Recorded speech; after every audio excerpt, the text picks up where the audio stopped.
Happy Monday. Welcome to Screen Junkies Universe, where we are going to break down the Golden Globes with these wonderful, intelligent, bright, shining stars of humans. Mr. Spencer GIlbert. Hey, thanks for the memo that the wearing black thing would extend on the Screen Junkies news. That's cool. I really appreciate that heads up, guys. Yeah, you're welcome. Well, sorry, man. We actually didn't have to talk to each other about it ahead of time. Yeah. Just the thing that you just had to either know or not know. Okay. Roxy You had to Striar either feel it in your All right. soul. All right. I should have thrown you a quick email. I sent the email. Sorry, man. I'm the bad guy. No, it doesn't have to extend to today. I have a green T-shirt on. I love that some of the women were like criticized because it was like, but there's a white stripe in their black dress. Does that count? It's like they're obviously trying. Green T-shirt's fine. You're trying. You know what? I think in life, I'm going to highlight what you're saying, Roxy. Like, we need to give more credit for trying. We need to give more A's. Right? Maybe people are getting too many participation awards and we've overcorrected, but like, people deserve some credit for just putting in the effort to try and be a decent person. Yoda Dan screwed Murrell, us. You're a wonderful person. Thank you. Who is also dressed in black. Yeah, but that's like 75% of the time, if I'm being honest. Yeah, we don't know if he did it on purpose or not. I'll never tell. So the Golden Globes were, of course, last night, and it's interesting. That was a very different award show from anyone that I've ever seen, and it was kind of the only one. I don't typically cover award shows. I never have, and I have never wanted to. But this was the only one in the history of me doing this job that I wished I was there covering it, because I would have been curious to be in the room and hear what people were saying off camera as well. So let's just get into it, talk about the highlights. Seth Meyers had maybe the trickiest hosting gig in award show history for this one. How do you think he did? Fine. Okay. Ricky Gervais, I think, ruined Golden Globes Awards hosting, and also Tina Fey and Amy Poehler just recently, because they were such great hosts that it's like, and also like my favorite joke of the night that he did was like, you know, everyone's watching me like the first dog they shot into space, because it is the first big award show in this new kind of climate. And it's like, what is his job there? Is it to be funny? Is it not to be? Is it? I mean, he had to know the kind of show that it was going to be. So he did okay. I thought the jokes were fine. And then he disappeared for the entire show, which is pretty much what happens on the Golden Globes. So yeah, I think it was a difficult position to be in. I did okay. He's important for the first 5 minutes of the show, really. And that's it. I thought he nailed it. I loved him. I thought he was perfect. I think that once he got that job, which sounds like a job he was hesitant to take because he was very aware of the fact that maybe he shouldn't be the one to have had that job, that was the best he could have done with it. And he did everything that he could. And in the words of my Grammy, who I watched this with last night, Andy's Jewish. Oh. So Did you watch with your Graham? I watched with Grammy and Papo. They had a lot of commentary. They could have used more Gina Davis. Oh. Which was an interesting thing, starting from minute one. Where's Gina? It's a generation gap. I don't know. I could always use more Gina Yeah, Davis. why not? You're a comedy writer. What did you think? How do you do? Well, given the circumstances, great. It's a thankless job. You're expected to fail, and just as Dan said, doing okay and then disappearing is way harder than it looks. That's a win. That's a win. So yeah. Let's take a look at the one joke of the night that got perhaps not the response that he thought it was going to get, which was he was talking about the elephant who was not in the room, Mr. Harvey Weinstein. Oh, we're gonna watch it. Yeah. Well, We have I clips saw her today. going for the headphones. Flag. So I Doing a whole figured. thing. Back in 20 years when he becomes the first person ever booed during the In Memoriam. It'll sound like that. Too much? No, I No. thought it was totally valid. I think 20 years is really generous. Yeah, 20 years. It did make seen me him? think we were going to do an in memoriam during the Globes, and then I was waiting for it, and I came in today. I was like, there was no in memoriam. You guys were like, they don't do it during the Globes. Yeah. So it was so an inaccurate joke. That's our problem. It was very inaccurate, and I'm pissed. No, I think it makes sense because, like, it's kind of mean, but it's also kind of funny. The booth is so loud I know. today. People The are booth talking is like so so loud. volume in the background. Do we not entertain you? Do you want to share it with the Are you whole not class, JT? entertained? Yeah, don't they usually do an in memoriam? Like, I get it. I get the purpose of the joke, but yeah, again, it's like, and I think that was the only time I felt the audience was like, do I laugh? But it's like, that's a guy that had to terrorize them just artistically for decades. I mean, he was a guy that you had to be friends with in Hollywood because Otherwise, he you'd would ruin your literally life. destroy you if you weren't. And then add on to that the fact that he had been privately terrorizing women for that same amount of time. It's kind of surprising that people would even be kind of questioning whether to yeah, boo that or seemed not. like that would be kind of a cathartic moment, and it seemed like they were even still just like, oh, I don't know about that. They're It's probably like, not used to it yet, and still Yeah. like, wait, could he somehow affect my career? Could this somehow, like, is somebody watching me? yeah. Well, it was a very, very different kind of Golden Globes than you ever would have seen in terms of the things that everyone felt at liberty to say. Certainly, the red carpet interviews had a very different tone than they normally do. Almost everyone was dressed in black, both men and women. That Deborah Messing interview on the carpet. Did you Okay, guys so see let's that? talk about. We want to talk about the highlights, but I will say Sorry, that there was a sorry. tally done that basically only 3 women showed up to the Globes not dressed in black. One of them was the president of the HVFA. She was wearing a fab red But it was an gown. amazing gown that was from her country. She had already had it and decided to keep going Yeah. with it, which is fine. But there was also a tally of how many of the gentlemen in their speeches mentioned sort of the tone of the night and the theme of the night, either Time's Up or Me Too or anything to that effect, or harassment in Hollywood, and that was 0. So let's Nice talk little tally about there. some of our and let's talk about why we think perhaps that is, and then some of our highlights. Why do you think the guys were a little hesitant? I mean, I think that they definitely showed support. Many of them had the Time's Up. They were black. They had the Time's Up thing. It didn't really stand out to me during the show, only in the sense that this was a night that was driven by women, the winners, the presenters, Oprah. And I think so many women had a chance, and you heard this. I think Reese Witherspoon said this, and Oprah certainly said it very eloquently. And so many people said this is a night where we can tell our stories. This is a night where we're not in the margins of the pages, where we are the story, where we are the pages. And I think I can't speak. I don't know. I've seen a lot of criticism. There's always criticism about everything. Sure. I've seen this particular thing about criticism of this, and I didn't see it as a nefarious thing or that the men there were ignoring it. To me, it was an issue where they were. I think a lot of people said, like, this is their story. This is the time for women to come out and say, and for a man to come out and talk about it. To me, almost seems like, well, you don't need that because so many women are telling their stories that night. And I think you get into mansplaining, and it's like, I think if a man had started going on about the Me Too movement, then you would get criticism from people saying, like, that's not his story to tell. And there were so many other women that it's such tricky waters to navigate. I didn't see it as some nefarious thing where all the men who won were like, I'm not going to mention it because I don't agree with it. Like, I Sure. think that there's so many women who were so eloquently putting their stories. And I think that there were kind of references to the climate and things that need to change from other winners that were male. It didn't strike me as like an omission of purpose from the men. I think a couple of things on this one. Number one, I agree with you, Dan. And I think that they are getting the short end of the stick right now. Another thing we have to remember is that, and we heard this a little bit in Guillermo del Toro's speech, but these are people who have waited their whole lives for something like this. And everybody has their own causes, and everybody has their own dream of what their speech is. These are people who were not planning what they were going to say at their wedding. They were planning what they were going to say when they won, probably more like an Oscar, but maybe a Golden Globe.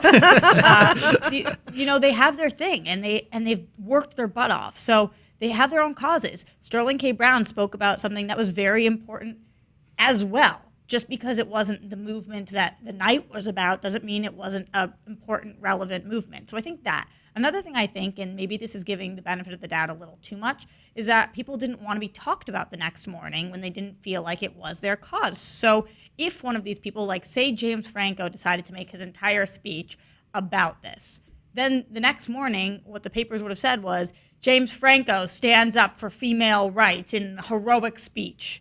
And I think they probably realized that they would be the standouts, and they didn't want to be. They want us to be talking about the people like Elizabeth Moss, people like Reese Witherspoon, people like Oprah, people who have lived through this and are talking about it. So I think that hopefully that crossed their mind, but the fact that there wasn't even one does make you raise a little bit of an eyebrow to why not one of them picked this as their cause. Not one of them had one thing to say, even if it wasn't specifically mentioning Time's Up, just saying, like, we support you women, we're here for you. That's a little off to me. Yeah, I want to get to Spencer's thoughts, but quickly highlight James Franco was way too busy shutting up Tommy Wiseau. I didn't want to hear what Tommy Wiseau He said did at the not. Golden I Globes. wanted to hear what Tommy had to say, James. I wanted to know that was Tommy's one chance. Yeah, this is like, listen, this is a Hollywood Come story. on. Tommy Wiseau is on he's going to talk. No, Come James, on, let the man James. talk. You're going to be at 200 more award shows in your life. That's Tommy's one goddamn chance, He and I wanted literally- to know what he had to say. He literally impersonated Tommy talking about wanting to be at the Golden Globes Yes. instead of letting Tommy Franco. Franco! What would Tommy have said? Yeah, he might have spent enough time with Tommy that he knew that wouldn't have been a good idea. It would have been a great idea. It would have Maybe been one so. of the highlights of the night.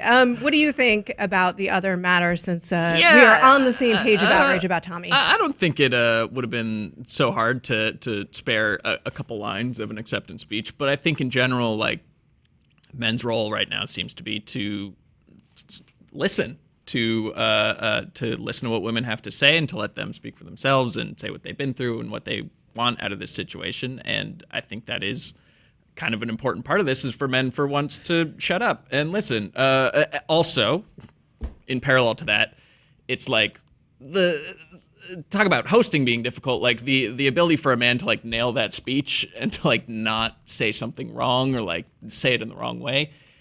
It's almost impossible. So Yeah. I get being afraid to even go there. And I also think that people are kind of looking very broadly, and they're painting a very broad brush here. And I think when you look at the substance of some of these speeches, you mentioned Sterling K. Brown's speech. And one of my favorites of the Me Too night. and Time's Up are the movement that is driving the discussion right now. But I think a bigger thing that hopefully Hollywood is pushing toward is acceptance, is equality. And I think that there were themes of that in those speeches. Sterling K. Brown talks about thanking the creator of This Is Us, like not just for writing a character that could be played by a black man, but for writing a black character into his show and how important that representation is to him. I think that's a very important thing. Guillermo del Toro's speech I thought was very beautiful when he's talking about these monsters, and these monsters saved my life, and you know that these creatures have beauty and to them, and that they you know, I mean, it was a very touching speech, I thought, about how the arts had kind of saved his life, and the beauty and the passion. And it's just like when he said, like, a director doesn't get into this, you know, you make a bargain, you give 3 years of your life to have one entry on IMDb. There was substance to that speech that I think supported the movement that was happening last night, that was about equality, acceptance, beauty, and I would hate for some of that you know, I would hate for some of that acceptance, you know, some of that to get lost in the bigger picture of, but they didn't say this specifically, you know? So you just mentioned some of my highlights of the night. Sterling K. Brown made me tear up. Absolutely. Guillermo, first of all, how dare you try and play off Guillermo del Toro during his beautiful, wonderful speech about monsters. I love that he called them out. I love that he called them out. 25 years. He's Shut been the F waiting. up. It's not like he had no career before this. He had a massive career before this. And I loved his speech as well because it'll bring us around this topic. One of the things that I love that he said about monsters, and I've always loved monster movies, which is why I don't really understand where there's been confusion seemingly about the meaning or why people think Shape of Water is so weird. I don't. I think it's a monster movie that's got a lot of the same messages as most of them do. Having said that, It's a fairy tale. it's a fairy tale and a monster movie as Fishstone. well. Fishstone. Not, damn it. Didn't he just made me say that in the middle of, I was trying to say something nice, which is this. One of the things that he says about monster movies was, let's celebrate our glorious or gorgeous imperfections. And that's what I think brings us back to this, which is, I think this conversation says a lot about where we're at right now, in the sense of, like, we have to, once again, give everyone credit for just trying. These are very weird times. They're tricky waters. I don't think that we should be as harsh on each other and ourselves and other people and celebrities as we sometimes are. And I think people are really just doing their best. And I think probably you're right, a lot of the guys out there, they maybe thought, this just isn't my time to talk. What the right and wrong thing is not it's not black and white. It's not super clear in every single case. So I think it was a nice night overall. Oprah. Oprah, and there's just so much wrong that needs to be fixed that I think it is counterproductive to look for fault that might not be there. Yeah. I think that it was an extremely supportive night, and things have been done better. sure, there's always room for improvement, but I think when you take a group that's all behind one cause and then try to split that group in half, it's like, but these people did it better and these people didn't do it enough. Then you're putting that group against each other. Right. It's like this is a united front, and this is what it needs to be. That's what the story We're all should be. struggling through together to find the right path. Instead of like Hollywood came together to support this incredible night of storytelling about female empowerment. But some people said not enough about it, and some people said this, and it's just like, but. Here's where we would be allowed to get mad. If somebody stood up and was like, these women are really exaggerating, Mouthy. Right. Look at the we're mouth acting on these like broads. somebody said something horrible. They just were silent, and I know that people think that silence has been the biggest problem for so long, but that hasn't been the biggest problem for so long. The biggest problem is sexual assault, and that was very much apparent last night, and people were talking about it, and it was in the air, and yeah, I just think everybody waits to give their speech, and they knew what they wanted to say, and everybody has their own cause, and we have to let them have that. They worked their butt off. They're the ones giving the speech, not us. When people are tweeting, this should be less political, suck my actual dick. Like, are you serious? You should I think be that's where we're using not on Twitter. literally as metaphorical. Yeah, I see what I did there as a millennial. Suck my metaphorical dick, because that pisses me off. But this is their platform that they work for. Thank you for correcting that Dick. they That's have. 3 dicks in one show. I'm sorry. Go ahead, rant, girl. That was all I had. I just at all the Twitter. This should be less political. This should be less political. Did you just win a Golden Globe? Are you giving the speech? No. Sit down. Let them talk about what they want to talk about. Well, I think you're right, Dan, too, that it is about that. It's also about representation. Is certainly a big part of the conversation this year. And there were some great. I think people are feeling more emboldened to speak frankly, which is really cool and fun to watch on these shows. There were a couple of highlights in that regard. Emboldened. They weren't as drunk as they normally are. No, they not weren't. till the very end. There was not as I much think tipsy. there No was one I think was they in the all knew. bathroom. They were like, Yeah. don't be that person. It's usually the drunkest show ever. It was a very sedate in that, and which understandably. But let's take a look at some Natalie Portman announcing the the directors. Get it, Nat. And here are the all-male nominees. For The Shape of Water, Guillermo del Toro. Guillermo's face in that moment. Facts. Straight facts. Yeah. Ron Howard looking like Mike Myers standing next to Kanye on that telethon. What do I do? I laugh, I guess. Laugh. Yeah. But at Laugh. least he heard her. Like sometimes I'm like, are they listening to each Yeah. other up there? So at least he was like, Yeah. I acknowledge what you said. Anyway. Yeah. Yeah, she's a baller. Like comes out second to Oprah in the night almost because you know that was not on her teleprompter. You know the Globes didn't approve that one, and she just whoop right on in there. And it's fact. True. It's Yeah. true. Yeah. I mean, Greta Gerwig, I think, the biggest snub in that category by far. Well, and Jordan Lady Peele, Bird, which won this Best woman's Picture. Yeah, and Jordan Peele. too. True. But I mean, if we're just talking about Females. female Yeah. exclusion in that category, the Lady Bird is a movie that won Best Picture, it won Best Actress. Actress. But I guess it wasn't the director. wasn't well It directed wasn't at well all, directed. though. Yeah, I mean that. Even when the nominations came out, that was just like, really, like. You can pull the best performance out of somebody and make the best film there is, but you didn't do anything. You know, yeah. What? Yeah. What? Well, and Barbara Streisand mentioned it as well, and that her win was 35 years ago. Although I will say, did anyone catch this? How she very subtly, when everyone was clapping for her, she's like, "Oh, thank you. You know, I'm not gonna sing." yeah. That was funny. Yeah. That was good. She was looking a little hard to express things last night, though. I will say that. Yeah, I'm Dang, so Roxy. sorry. She's on my wall. I love her. Like she is one of 3 people in my bedroom. I'm another one of the people. So she is like everything to me. But yeah, she was having a hard time emoting a little bit, I think. May we all age so great. Well, let me talk about who I happen to have a shrine to, and that's Oprah Winfrey, and I do not apologize for that at all. That speech was everything. Everything. It needed to be everything. It was everything. And a lot of people have been talking today, and at the award show, we're asking her, like, is this actually the launch of your presidential campaign? What do you guys think?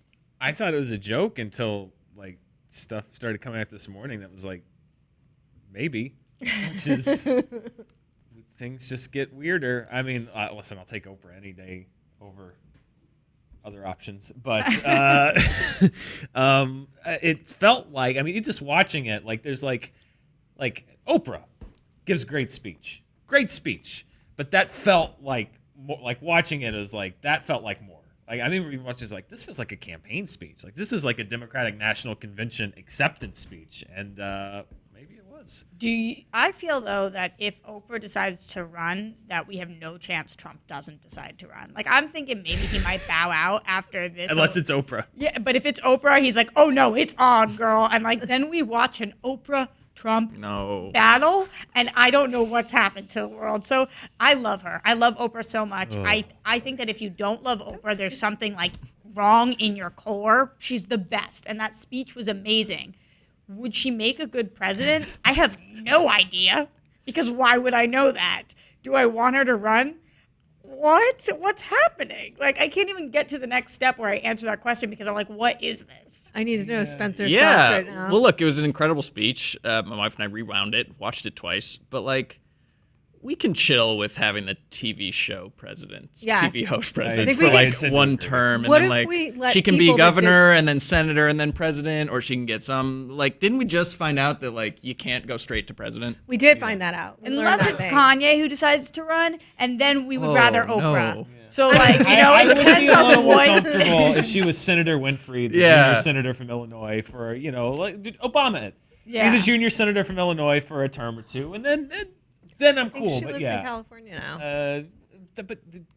And Hillary Clinton lived in New York when she ran. I mean, Okay. that's how it works. Mitt Romney lives in Utah now. Like that's how it works. You go get a PO box and then you run you run where you know you're gonna win. Now That's I how feel it like works. because they know they don't have to do that. Oprah's like, why would I do that? I just want to be president.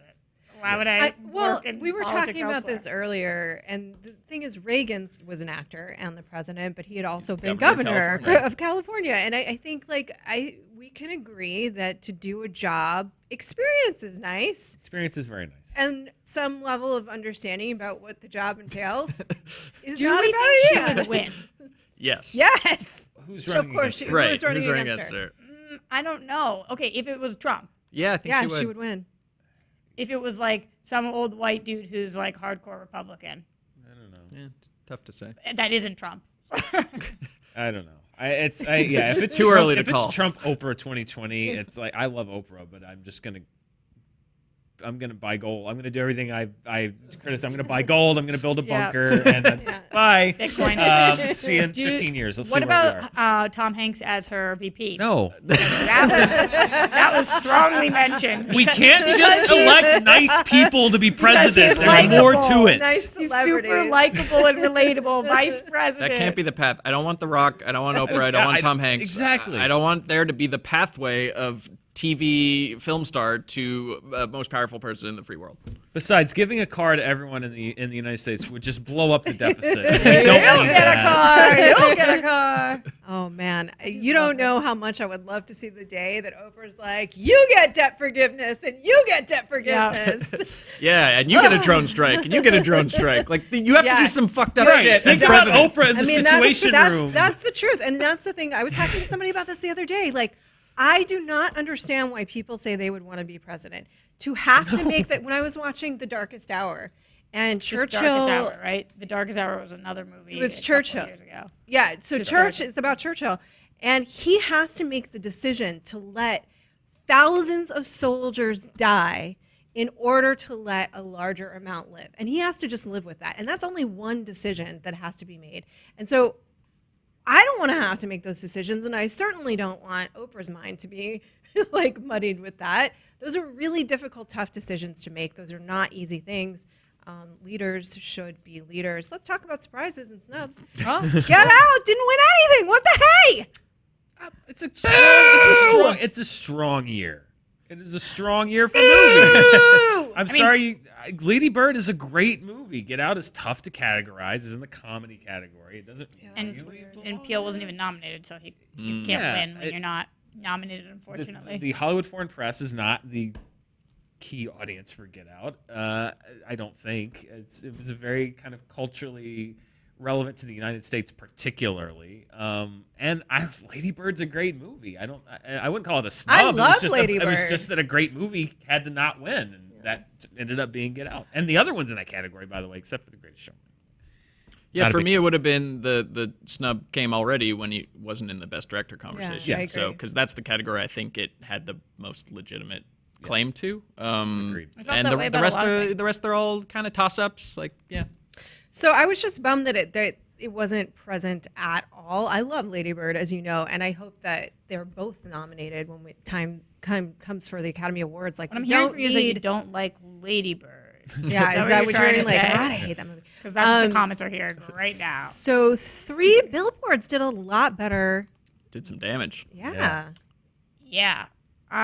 So I'm the only person at this table who hasn't seen this film yet, but I hear very divisive things about some people saying that it's an incredibly amazing film and some people saying that this film is not good. Where do you stand? It's on my top 10 list. I love this movie. I love Martin McDonagh. I love this movie. I love Frances McDormand in this movie. I love Sam Rockwell in this movie. I think it's great performances. I had actually not heard any of this backlash against 3 Billboards until, surprise, surprise, last night. And then all of a sudden now it's like, oh, which happens every time a movie wins one of these things. People come out and say how much they hate it and this is what's wrong with it and I hate this about it and this is a travesty that it won. For me, what it cemented was it wasn't so much pro 3 Billboards. It was the fact that it cemented the fact that there is no Oscar frontrunner right now. There's not one movie right now that has the inside track on winning. I think it was a toss-up. I think 3 Billboards was just the one that won. It wasn't, to me, something of just like, this is objectively a better movie than all of the other ones, and you're wrong if you don't like it. It was just, there's a lot of really strong movies. There's not one that's clinching in, and 3 Billboards is the one that came out on top last night. Although the old people stuff, like The Post and All the Money in the World, it did nothing last night. It's interesting.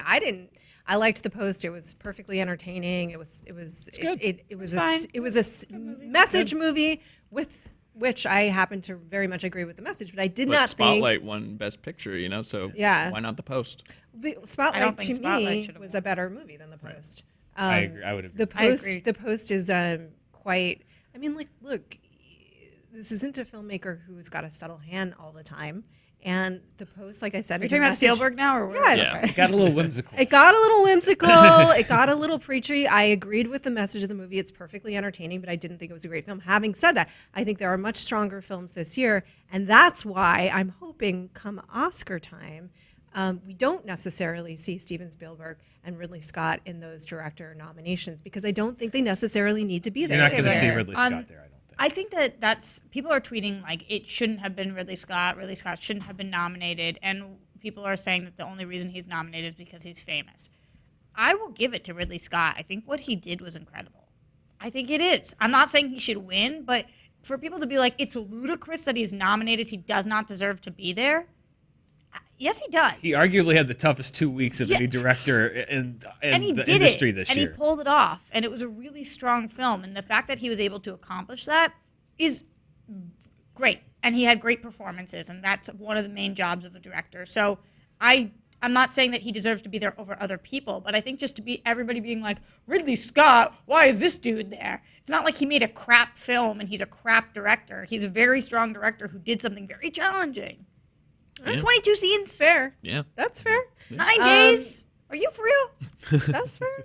That's fair. And again, I don't dislike Steven Spielberg. I'm just saying The Post was fine. I wouldn't have put him there. Yeah. I love Spielberg, obviously, but I would take him out before I'd take Ridley Scott out. it would be a discussion. Yeah, having seen all the movies now, I agree. Like Spielberg's great, but you got Hanks, you got Yeah. Meryl Streep, you got. I mean, not that they are on autopilot, but I would have put in Greta Gerwig or Jordan Yeah. Peele there over Spielberg, just based on, personal preference. As Always. two other things took a couple of us by surprise. I have really enjoyed this Amazon show, The Marvelous Mrs.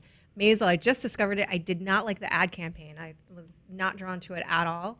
And then it was highly recommended to me by Mr. Dennis Zen of Collider. How do you like that? There you go. And we like tend to have very similar tastes in TV shows. So I checked it out. It's a delight. It's utterly charming. She is a national treasure. I am so glad some attention is on this show. It is so much fun to watch. And as comedians, I think you guys would be interested to see it because it's this woman coming into her own and discovering herself as a Dan, stand-up. I want to make quite a something very comedian, clear. yeah, I yeah. am not a comedian. Well, you're funny. What was the name of that one, like Mozart Mozart in the Jungle? in the Jungle, Mozart in the the other Jungle. Amazon Yeah. show. That was 2 That's years right. ago, That and they when I was watching it bought. then, I was like, huh? And then when I was watching this year, I was like, huh? I am the TV gal. Like, that is my whole shtick. I love television. And the only person I've ever heard talk about the show is Grammy. And Grammy calls me and she's like, you have to watch it. It's so Well, that's funny you funny. mentioned your Graham because I heard about this show from my mom and my aunt, and I think this show is just tailor made for women of a certain age, and I watched it and I really enjoyed it. Okay, I liked and it. Dennis? I also liked Okay, it. And so Dennis. let me say this. But it really strikes a chord I with should- a certain set. I propose a watch night with Grammy, Mom, and Auntie because I think they all sound delightful and I would love to watch along with them. But I will say this about Dennis and I. We also love to do things like go to the matinee showing of the Best Exotic Marigold Hotel. And the reason is that they're like really amazing old people watching the movie with you and they're having such a hoot. So you get to watch them and the movie, and it's just wonderful. So if you've And got a they- thing for seniors, watch The Marvelous Miss Maple. Dan, they're Dennis, definitely let's go not to the on old Netflix. people Good zoo. show. It's a really good show. Whether you don't, it's not for old people. It's a delightful show. I encourage Look everyone at the coloring here. on that one. You know what? You know what? I told you guys to watch Paddington, and everyone who actually watched Paddington liked it. I'm gonna What watch is it. What is it? So it's about this woman in the 50s, and her husband he's got like a day job doing whatever business papers, and she's a housewife. And But it's funny? Hang on, I'm getting give there. it a second. He wants to be a comedian, and he's not very great good. at it, and he steals other people's jokes, and she's just naturally really funny. And so then he bombs one night, and he's so embarrassed and humiliated about it. He's already cheating on her with his secretary, by the way. He leaves her. And he leaves her, and then she gets really drunk and upset, and she goes back to the club and does this like impromptu set, just hammered, and then discovers that she's really a natural. But the great thing about the show is that it's not all easy. She bombs like a lot after that as she's trying to figure out how to actually do stand-up, and she doesn't just do it. And there's one episode in which she's refining jokes, and it's great because it'll show the evolution of all these different jokes. And it starts with the real story, which is probably fine, but not that funny. And then she finds it and finds it and finds it and lands on the joke. It's really interesting, and I highly recommend it. She's a great actress. This is a really good show. Yeah, it's a good period piece about like the birth of stand-up culture in New York in the 50s and 60s, and it's pretty funny. Are you like, ha, ha, ha, ha, or is it like, oh, You laugh more than Mad Men, more than you did during Mad Men. More than you did during Mad Men. So let's wrap it up for today, people. Let us know what you thought your biggest surprises and snubs. Do you guys have any final thoughts? Deborah Messing? Deborah Messing was amazing, calling out E while being on E. That was incredible. Handmaid's Tale deserved every single victory that it got. I'm very aware it was up against Game of Thrones. I'm sorry, guys. I love that show, too. Go Handmaid's Tale. Spencer? Yeah, let's get Kit Harington to be the next president, and Emilia Clarke can be Secretary of Interior, and let's just only do celebrity Yep. politics. Good Totally thought. agree. Good thought. Good note. Oscar race wide open. Lots of great speeches. I think what people will look back on, I hope, as an important night for Hollywood. Yeah, as far as award season goes, it's anyone's game. Anyone's game. Let's play it off with a clip from Oprah. Women have not been heard or believed if they dared to speak their truth to the power of those men. But their time is up.